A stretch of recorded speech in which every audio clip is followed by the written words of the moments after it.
Et j'aimerais continuer à parler sur ce sujet. Il est question de la nouvelle alliance et le titre de mon message a été celui-ci, la nouvelle alliance est la meilleure alliance. J'aimerais reprendre avec vous le même texte dans Jérémie, chapitre 31, versets 31 à 32.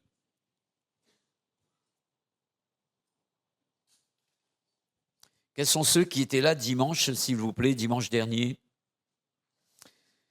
Il y a de ceux qui nous rejoignent ce matin. J'aimerais quand même faire un bref rappel de ce qui a été dit, de façon que ceux qui sont là ce matin et qui n'ont pas bénéficié de la première partie de cette prédication puissent comprendre de quoi il s'agit et pouvoir entrer également dans le vif du sujet avec moi. On va lire Jérémie, chapitre 31, versets 31 à 32. « Voici les jours viennent, dit l'Éternel, où je ferai avec la maison d'Israël et la maison de Juda une alliance nouvelle, non comme l'alliance que je traitais avec leur père, le jour où je les ai saisis par la main pour le faire sortir du pays d'Égypte, alliance qu'ils ont violée, quoique je fusse leur maître, dit l'Éternel. Amen. » Dimanche dernier, donc, avant de présenter, et ce matin, on va entrer dans le vif du sujet, avant de présenter la nouvelle alliance, j'avais parlé et j'avais donné une définition, d'après la Bible, du mot alliance. L'alliance est un accord ou un contrat conclu entre Dieu et l'homme. Et dans ce contrat, Dieu s'engage personnellement à respecter les clauses, et il s'agit, on l'a rappelé dimanche dernier, des promesses de Dieu. Et on avait parlé de deux types d'alliances, l'alliance inconditionnelle et l'alliance conditionnelle. L'alliance inconditionnelle, dans cette alliance, seul Dieu donc décide de s'engager dans le contrat qu'il a signé, je dirais. Donc, c'est la seule partie en cause qui va s'engager. Tandis qu'une alliance conditionnelle, les deux parties en cause sont tenues de respecter leur engagement. Il s'agit de Dieu en premier et de nous. Et on peut parler de notre engagement ou bien le respect de notre engagement comme les conditions à remplir permettant aux promesses de Dieu de se réaliser dans notre vie. Et j'avais parlé dans l'alliance, il y a ces trois éléments qui sont importants: les promesses de l'alliance, le sang de l'alliance et le signe de l'alliance. Dans les grandes alliances que Dieu a traitées dans l'Ancien Testament, ces trois éléments sont constamment présents. Nous avions parlé la dernière fois des alliances que Dieu, les grandes alliances que Dieu avait traitées avec le peuple d'Israël et avec le monde également. Et on avait cité ces différentes alliances. C'était au nombre de 8, j'aimerais les rappeler si vous voulez bien. On a parlé premièrement de l'alliance en Éden, ou bien alliance édénique. Je ne vais plus reprendre ce que c'est, donc juste donner tout simplement les noms des alliances. On a parlé de l'alliance adamique, l'alliance noachique, ça vient de Noé, d'accord? L'alliance abrahamique, l'alliance mosaïque. Donc, il est question de l'alliance traitée entre Moïse et le peuple d'Israël. L'alliance israélienne, là, il est question de la renaissance d'Israël, la promesse de Dieu de recréer cette nation d'Israël, alors que cette nation a été déportée dans le monde entier, et Dieu a tenu son alliance. Et on a parlé de l'alliance davidique en tant que roi qui doit régner, un règne qui n'aura pas de fin. Donc on avait dit que ça concerne le Christ lui-même en tant que descendant de David. Et puis on arrive à la 8e alliance, l'alliance nouvelle. J'aimerais m'avancer dans cette deuxième partie.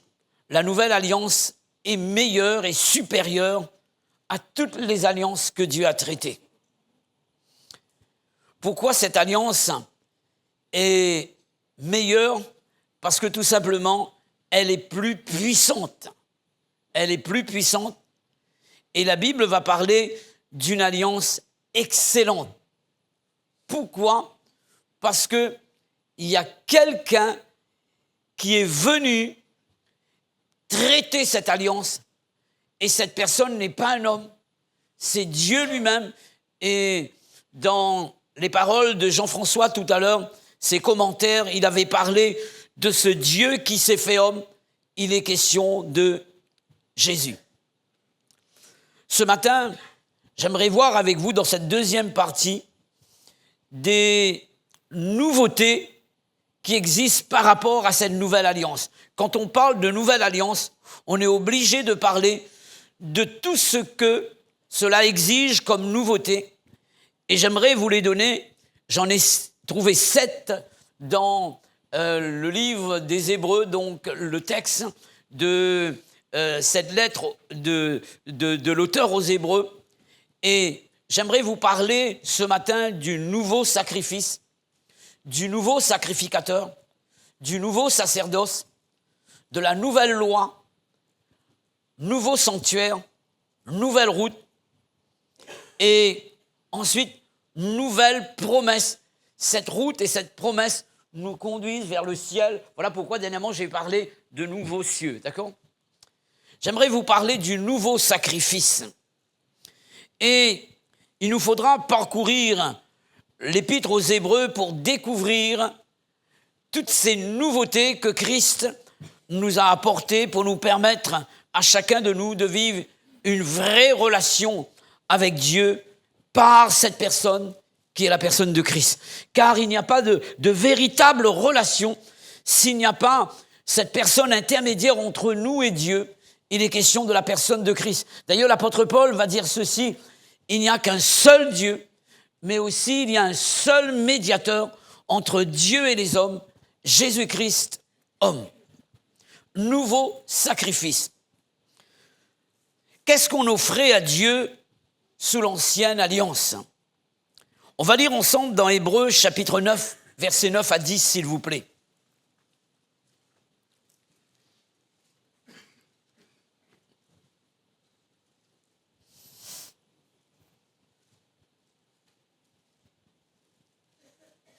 Voici ce que dit l'auteur ici. C'est une figure pour le temps actuel où l'on présente des offrandes. On peut dire ici, mettre au passé, où l'on présentait des offrandes et des sacrifices qui ne peuvent rendre parfait sous le rapport de la conscience, celui qui rend ce culte, et qui, avec les aliments, les boissons et les diverses ablutions, étaient des ordonnances charnelles imposées seulement jusqu'à une époque de réformation. Certains ont parlé de révocation, d'accord? Et on pose la question suivante: qu'est-ce qu'on offrait à Dieu sous l'ancienne alliance? Et je répondrai à partir de ce texte. À cette époque, c'était des offrandes et des sacrifices. Cela est mentionné dans les versets que nous avons pu lire ensemble. Ce sont ces choses-là qu'on présentait à Dieu sous l'ancienne alliance. Ces offrandes étaient composées d'aliments, et le texte en parle ici. Et je donne quelques exemples. La fleur de farine, c'était la partie du blé, la plus nourrissante et la plus riche également en vitamines. C'était la fleur de farine. C'est pourquoi on voit qu'on offrait à Dieu la fleur de farine à l'époque. C'était un aliment précieux et un aliment qui coûtait cher. Et on offrait à Dieu des choses de valeur. D'accord? Et ici, il est question dans l'Ancien Testament des gâteaux qu'on offrait à Dieu également. des fruits des récoltes du peuple d'Israël. Et il y avait d'autres aliments également qui étaient offerts à Dieu. Et aussi, il était question de boissons. La Bible parle ici de boissons également. La Bible fait allusion et fait mention de vin souvent dans l'Ancien Testament et d'huile. Il est parlé d'huile d'olive concassée. On offrait cela à l'Éternel. Et on en faisait des parfums également à partir d'huile et des plantes aromatiques. On présentait cela à Dieu. Et la Bible dit que c'était selon l'art du parfumeur. Et on ne pouvait pas présenter autre parfum et utiliser ce parfum pour notre usage personnel à partir de plantes. On voit bien, donc, il est question ici de boissons ou bien de breuvages. Et ces offrandes en boissons étaient appelées dans l'Ancienne Alliance, la libation, d'accord? Et puis il y avait des sacrifices d'animaux qu'on offrait à Dieu avec le sang qui était répandu devant Dieu. Toujours dans Hébreux, chapitre 9, verset 12, on va lire la première partie du verset 12. Voici ce que l'auteur dit. Il est entré, c'est Jésus, une fois pour toutes dans le lieu très saint. Non. Et là, il est question de ce qu'on offrait autrefois, non avec le sang des boucs et des veaux, mais avec son propre sang. On voit bien qu'autrefois, on offrait les animaux avec le sang de ces animaux qui était répandu devant Dieu. Et pourquoi fallait-il un nouveau sacrifice à la place des sacrifices qu'on offrait sous l'Ancienne Alliance ? Toujours en laissant parler la Bible, j'aimerais donc lire avec vous dans Hébreux chapitre 9, versets 9 à 10, et cette fois-ci dans la version Le Semeur. Hébreux 9, versets 9 à 10.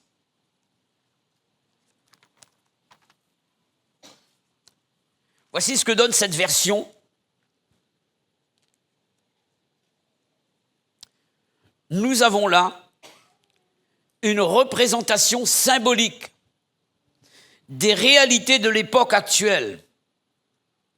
Elle signifie que les offrandes et les sacrifices qu'on présente ainsi à Dieu sont incapables. Là, c'est les sacrifices de l'Ancienne Alliance, vous suivez bien, d'accord ? Sont incapables de donner une conscience parfaitement nette à celui qui rend un tel culte. En effet, il n'y a là que des prescriptions concernant des aliments, des poissons, des ablutions diverses. Ces rites d'ordre matériel ne devaient rester en vigueur jusqu'au temps où Dieu instituerait un ordre nouveau. Et voilà pourquoi il est question d'offrir un nouveau sacrifice à la place des sacrifices qu'on offrait sous l'Ancienne Alliance. Parce que, premièrement, ces offrandes et ces sacrifices étaient incapables de donner à celui qui les offrait une conscience parfaitement pure et nette devant Dieu. Car la Bible de nous déclarer, pour nous approcher de Dieu, parce que Dieu est saint, il faut que notre conscience soit pure. La conscience est la partie de notre esprit, comme ce témoin qui est en état d'alerte lorsque notre esprit est éveillé pour nous donner à discerner le bien et le mal. Et lorsque notre conscience est touchée par le Christ lui-même, qui est lumière, et la parole qui est lumière, l'esprit qui est l'esprit de lumière, pour nous révéler les choses de Dieu, alors notre conscience est éveillée, alors qu'elle était morte autrefois à cause du péché. La conscience est éveillée et elle a la capacité de jauger les choses. Et il faut comprendre que la conscience est en rapport avec la connaissance. Quand je ne connaissais pas Dieu, ma conscience réagissait en fonction du peu de connaissances que j'avais. Et je peux, par ma conscience appeler le mal bien et le bien mal, parce que je n'ai pas suffisamment de connaissances me permettant de pouvoir jauger les choses comme il se doit. Mais lorsque la vérité m'a franchi, la parole de Dieu, Christ lui-même, alors ma conscience est éveillée et je pense comme Dieu, j'agis comme Dieu, je réfléchis comme Dieu, je conçois les choses comme Dieu. Et je réalise que pour m'approcher de Dieu, je dois avoir la conscience pure, parce que Dieu ne peut pas se révéler à quelqu'un dont la conscience est souillée. Et il est important de comprendre que ces sacrifices-là, et l'auteur fait bien de les rappeler, que ces sacrifices étaient incapables de rendre notre conscience parfaitement pure. C'était impossible. C'était des ordonnances qui étaient en rapport avec la chair et non pas avec l'esprit.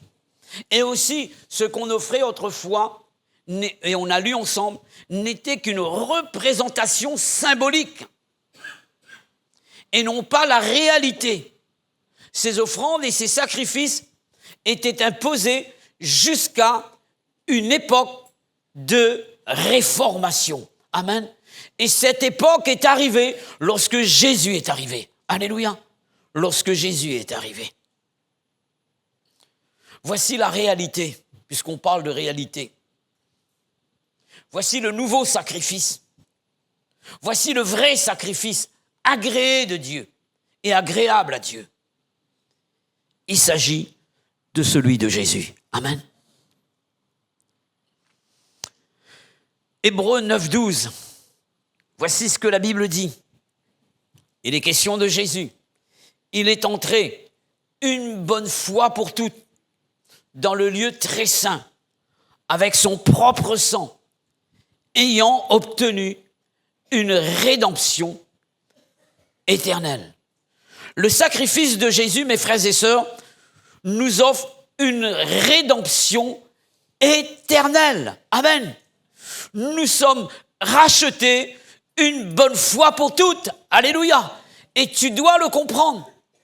Il n'y a eu qu'un seul sacrifice parfait, agréé de Dieu, celui de Jésus.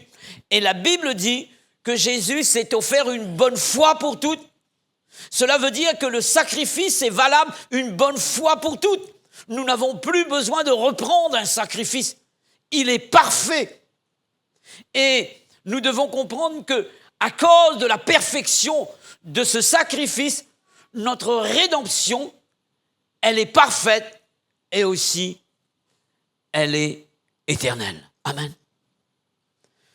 Hébreux 9, 14.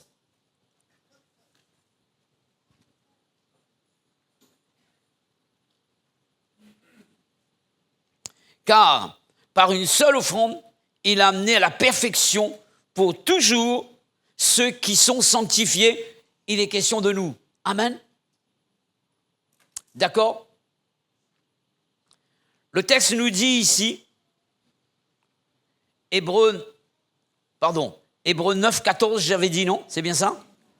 J'ai lu dans le chapitre 10. Voilà. Il est dit ici, combien plus le sang de Christ, qui par l'Esprit éternel, s'est offert lui-même sans tache à Dieu, purifiera-t-il votre conscience des œuvres mortes, afin que vous serviez le Dieu vivant. La différence est flagrante ici. Le sang des boucs et des animaux, les aliments qu'on offert, que ce soit donc les libations, etc., n'avaient pas pouvoir de rendre notre conscience pure.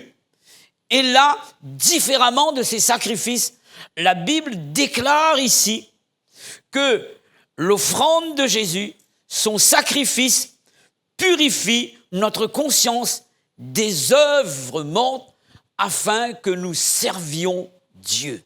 Amen. Nous avons la possibilité de nous présenter devant Dieu et d'être des serviteurs et des servantes de Dieu. Amen. L'auteur va présenter une évidence par rapport à ce qui vient d'être dit, une logique. On va la lire, cette logique, dans Hébreux chapitre 10, versets 4 à 9. étant donné que ces sacrifices qui étaient offerts autrefois, ces aliments qui étaient offerts, n'avaient pas pouvoir de nous permettre de nous approcher de Dieu. Voici ce que dit l'auteur ici, concernant le Christ. Car il est impossible que le sang des taureaux et des boucs ôte les péchés. C'est pourquoi, là il parle d'une évidence. Christ, entrant dans le monde, dit, tu n'as voulu ni sacrifice, ni offrande, mais tu m'as formé un corps, tu n'as agréé ni holocauste, ni sacrifice pour le péché. Alors j'ai dit, je viens. Et dans le rouleau du livre, les questions du livre du prophète Ésaïe, les prophéties sur Jésus, de sa venue sur cette terre, de son incarnation, dans le rouleau du livre, il est question de moi. Je viens pour faire, ô Dieu, ta volonté. Après avoir dit d'abord, tu n'as voulu et tu n'as agréé ni sacrifice, ni offrande, ni holocauste, ni sacrifice pour le péché. Il dit ensuite, voici je viens pour faire, ô Dieu, ta volonté. Il abolit ainsi la première chose pour établir la seconde. Là, il est question de la nouvelle alliance et donc d'un nouveau sacrifice. Amen. Vous comprenez pourquoi il était indispensable que Jésus vienne sur cette terre. Si Jésus n'était pas venu, mes frères et sœurs. Ça vous est arrivé de réfléchir à cela? Que serions-nous?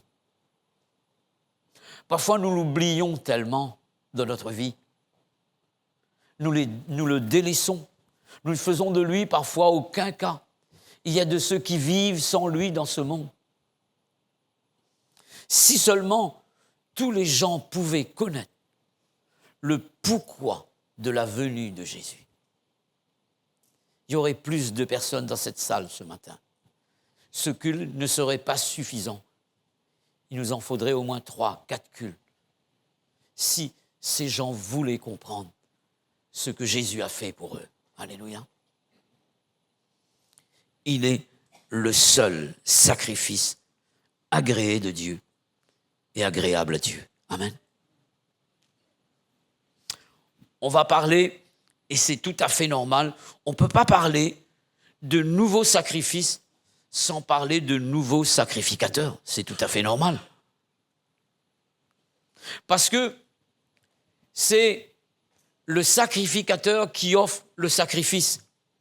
Vous comprenez? On va parler toujours de Jésus. C'est extraordinaire. Jésus est le sacrifice, mais il est aussi le grand souverain sacrificateur. Dans l'ancienne alliance, le sacrificateur n'était pas le sacrifice. Et là, Jésus est tout pour nous, mes frères et sœurs. Vous comprenez? Nous avons tout pleinement en lui. Il est tout pour nous. Il est tout ce qu'il fallait pour que nous soyons bénis, pour que nous soyons sauvés, pour que nous soyons délivrés, pour que nous soyons heureux. Sacrifice et sacrificateur. On va lire dans Hébreux chapitre 7, verset 11 à ce sujet.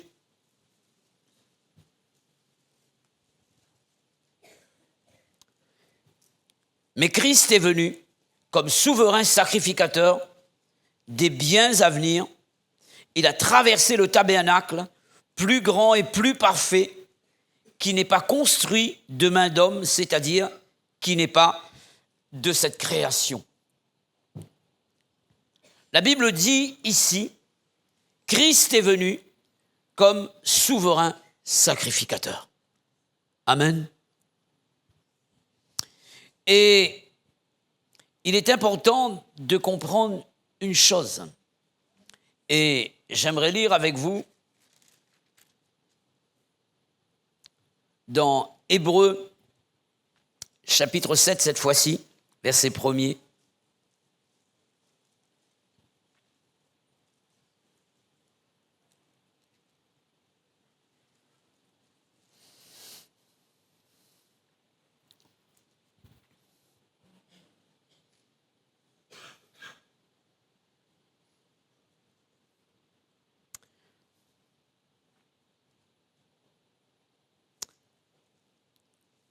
chapitre 7, verset 11, pardon.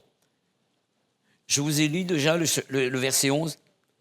Si donc la perfection avait été possible par le sacerdoce lévitique, car c'est sur ce sacerdoce que repose la loi donnée au peuple, qu'est-il encore besoin qu'il paraisse un autre sacrificateur selon l'ordre de Melchizedek et non selon l'ordre d'Aaron? J'aimerais vous apporter une explication à ce sujet. Ici, il est parlé de deux types de sacrificateurs, d'accord? Le sacrificateur selon l'ordre d'Aaron, et ensuite il est parlé de Jésus comme étant le souverain sacrificateur selon l'ordre de Melchizedek. Deux personnes différentes. Allons comprendre de quoi il s'agit lorsque l'auteur nous parle de sacrificateur selon l'ordre d'Aaron. Avant Aaron, pour ceux qui sont des initiés à la Bible, il n'existait pas de souverain sacrificateur établi par Dieu parmi les hommes. D'accord? Il n'existait pas avant Aaron. Et dans ce verset, il est question d'un sacerdoce lévitique. OK? Sacerdoce veut dire service. Service lévitique signifie le service que Dieu avait attribué à la famille de Lévi. Dans le mot lévitique, il y a le nom Lévi. D'accord? Et d'ailleurs, dans le livre de Lévitique également, la racine, c'est le mot et le nom de Lévi.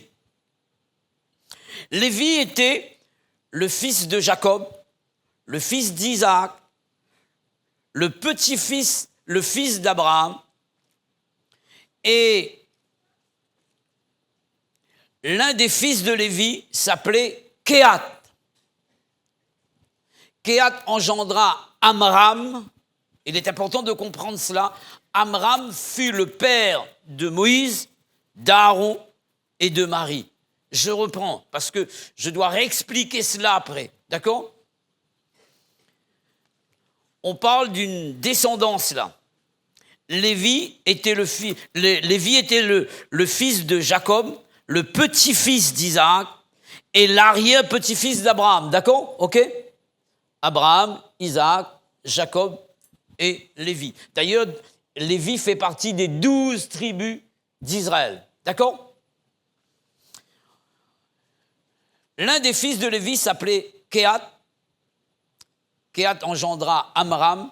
Amram fut le père de Moïse, d'Aaron et de Marie. Donc, c'est cet Aaron que Dieu a établi souverain sacrificateur parmi les hommes. Et ensuite, c'était ses fils qui devaient prendre la succession en tant que souverain sacrificateur. D'accord? Tous les fils d'Aaron et les petits-fils devaient devenir souverains sacrificateurs. Pourquoi fallait-il un nouveau souverain sacrificateur ne venant pas de la descendance d'Aaron? Puisque Jésus ne descend pas d'Aaron. Il ne descend pas de la tribu de Lévi. Jésus descend de quelle tribu? Qui c'est qui connaît? La tribu de... Non, pas l'Iscariote, hein? Donc c'est différent. Donc Jésus ne descend pas de la tribu de Lévi. Logiquement, d'après l'ordonnance de Dieu, il ne devait pas être sacrificateur, selon les ordonnances humaines, d'accord? Il ne devait pas être souverain sacrificateur. Pourquoi Jésus est-il le vrai souverain sacrificateur alors qu'il ne descend pas de la lignée d'Aaron? Parce que premièrement, les sacrificateurs selon l'ordre d'Aaron étaient des hommes sujets à la faiblesse et aussi des hommes pécheurs. Hébreux 5, versets 1 à 3, s'il vous plaît.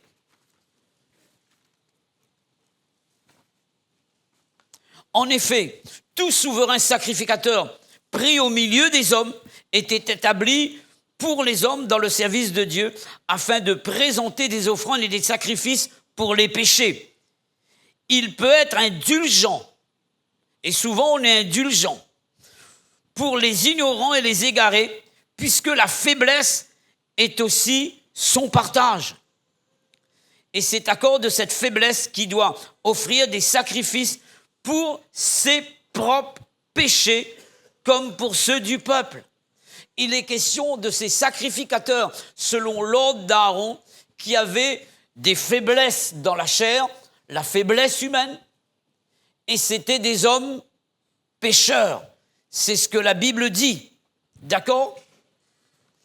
Donc, une des raisons ici qui fait que ces personnes ne pouvaient pas être des vrais souverains sacrificateurs pour nous délivrer de nos péchés et pour nous fortifier de notre faiblesse, puisque ces personnes sont concernées par la faiblesse et par le péché. Vous suivez ? C'est impossible. Et aussi, deuxième raison, ces sacrificateurs étaient mortels. Chapitre 7, verset 23, s'il vous plaît.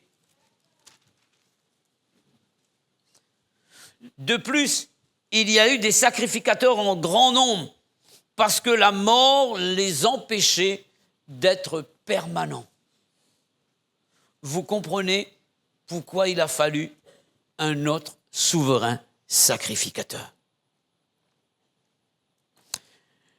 J'aimerais dire ceci. Il fallait un sacrificateur selon l'ordre de Melchizedek. Alors, qui est ce Melchizedek ? On va reprendre le chapitre 7 et lire du 1er verset jusqu'au 10e verset, s'il vous plaît.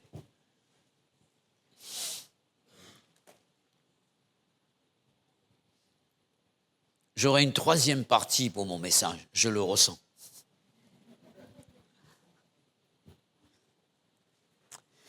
En effet, ce Melchizedek, roi de Salem, dans le mot Salem, il y a le mot shalom, d'accord ? Ça veut dire la paix.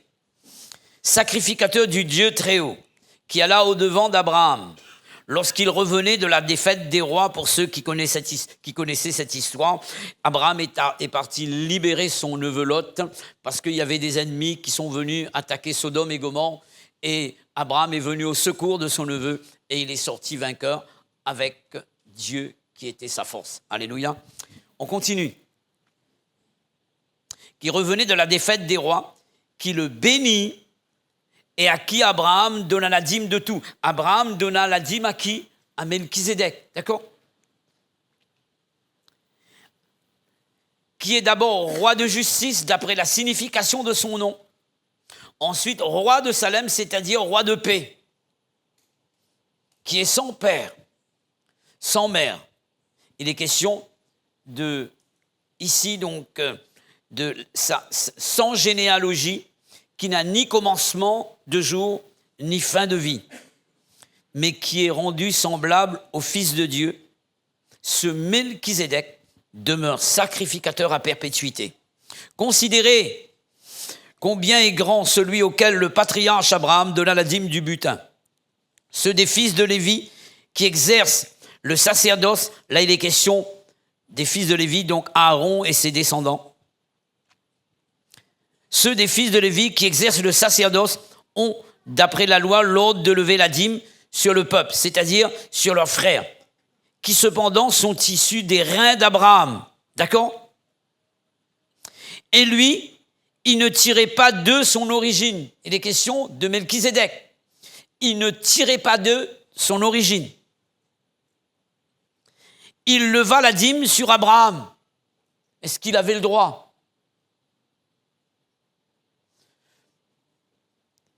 Et il bénit celui qui avait les promesses. Car c'est sans contredit l'inférieur qui est béni par le supérieur, n'est-ce pas ? Donc, l'auteur est en train de dire que Abraham est inférieur à Melchizedek, puisque c'est Melchizedek qui le bénit.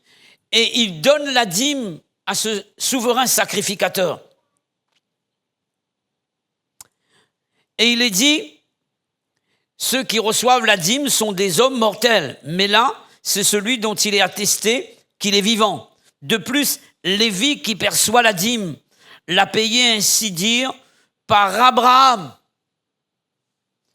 Vous comprenez cela là? Lévi, qui est l'arrière-petit-fils d'Abraham, l'auteur est en train de dire qu'il a payé la dîme par l'intermédiaire d'Abraham qui a donné la dîme à Melchizedek. Vous suivez?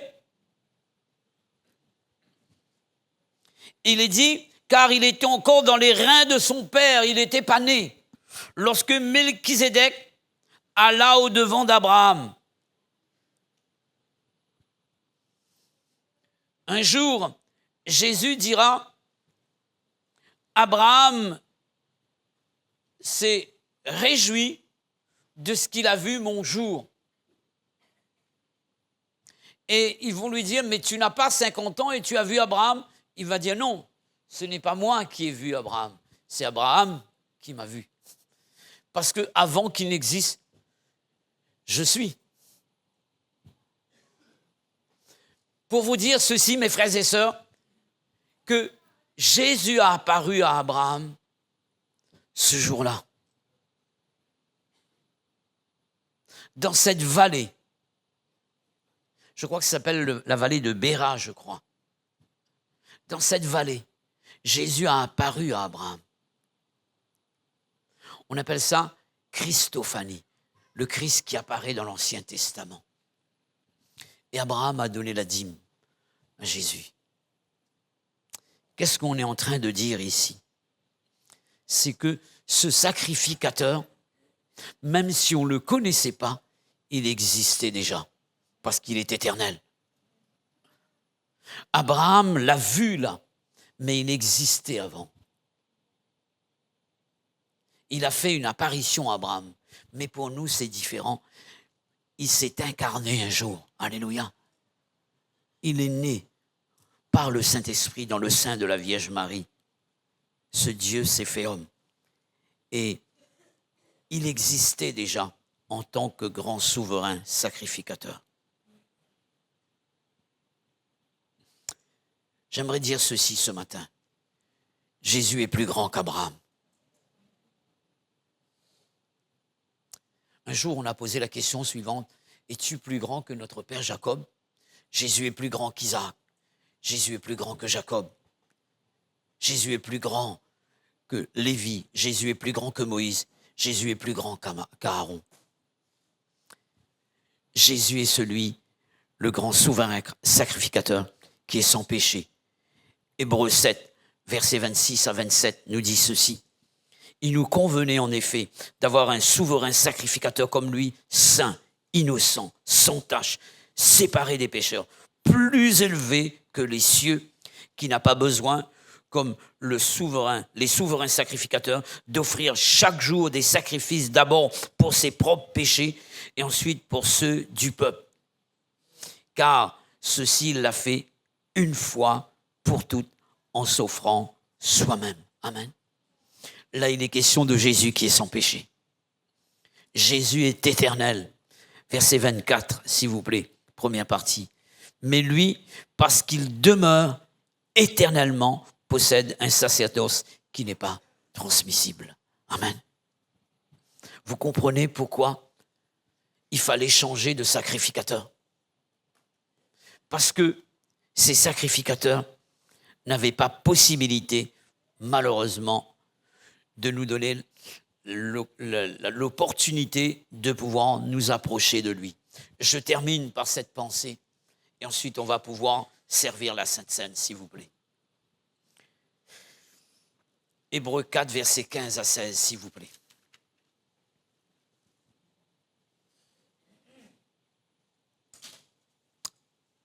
Hébreux 4, versets 14 à 16.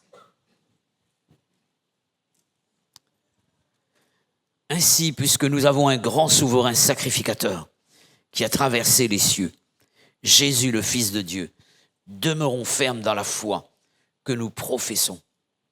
car nous n'avons pas un souverain sacrificateur qui ne puisse compatir à nos faiblesses.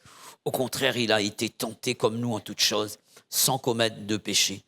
Approchons-nous donc avec assurance au trône de la grâce, afin d'obtenir miséricorde et de trouver grâce pour être secourus dans nos besoins.